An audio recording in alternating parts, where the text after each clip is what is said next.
విషాద ఘటన చోటు చేసుకుంది.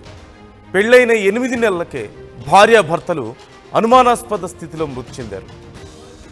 ముందుగా భార్యను చంపిన భర్త ఆ తర్వాత తాను కూడా బలవన్మరణానికి పాల్పడినట్లుగా తెలుస్తోంది. కొత్తవలస మండలం అప్పన్నదోరపాలెంలో ఈ ఘటన చోటు చేసుకుంది.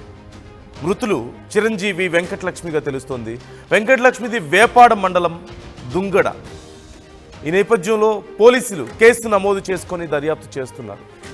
పెళ్ళయి చాలా సంతోషంగా ఉంటున్న జంట 8 నెలలు కూడా గడవక ముందే ఇలా శవాలై కనిపించడంతో ఇరు కుటుంబాల్లోనూ తీవ్ర విషాదం నెలకొంది.